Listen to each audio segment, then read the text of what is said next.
Alors à la fois, ce qu'on fait, c'est de l'adaptive learning, et à la fois, d'une certaine manière, les technologies, les angles technologiques sont pas ce qui est le plus important. Ce qui nous intéresse, c'est pas les technos, c'est pas l'intelligence artificielle, c'est le cœur de l'éducation.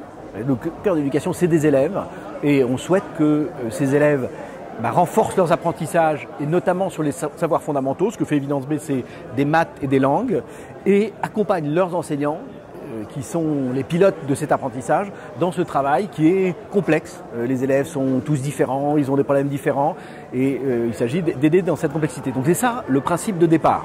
Et il se trouve que pour servir ces objectifs, l'adaptive learning, donc un certain nombre de technologies qui cherchent à faire en sorte que pour chaque élève, le prochain exercice, la prochaine activité soit spécifiquement adapté aux besoins de chaque élève, à la difficulté qu'il rencontre, à sa façon de progresser, aux lacunes de son passé scolaire, donc on puisse s'ajuster à ce besoin de chaque élève. Donc ça, c'est la promesse de l'adaptive learning pour chaque élève. Et symétriquement, pour l'enseignant, il a à gérer une classe hétérogène, de plus en plus hétérogène, et autant gérer le groupe, il a toute une expertise pour le savoir, mais de savoir pour chaque élève, pour chaque exercice, où est-ce qu'il a buté compte tenu de son histoire personnelle, c'est compliqué. Et donc, il y a un certain nombre de signaux faibles que les technologies, par les traces d'apprentissage, par l'intelligence artificielle, permettent de mettre sous forme de synthèse et à ramener à l'enseignant sous forme de tableau de bord. Donc ce qu'on fait, on va aider et l'élève dans son parcours pour le marquer à la culotte dans son apprentissage, et l'enseignant pour que sur la diversité de ses élèves, il arrive à les aider chacun d'une certaine manière. C'est ça la promesse de l'adaptive learning.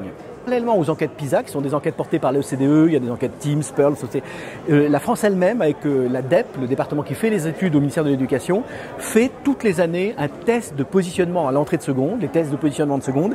Et ce qui avait été identifié, c'est qu'à peu près 25% des élèves en début de seconde ont des lacunes en français et en mathématiques.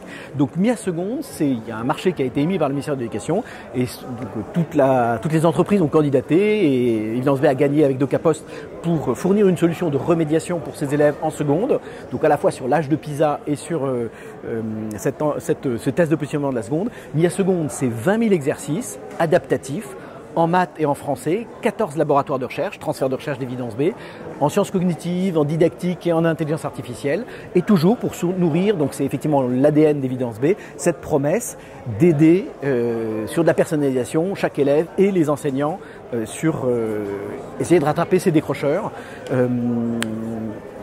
Donc souci sur les 25% d'élèves qui décrochent, mais MIA seconde s'adresse à tous les élèves.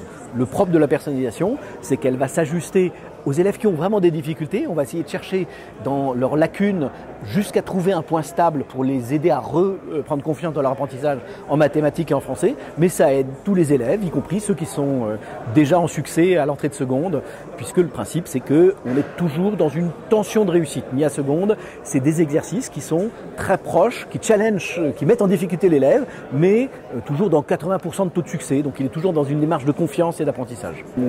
On est un partenaire des systèmes éducatifs. Nous, on ne vend pas aux parascolaires, on vend au système éducatif.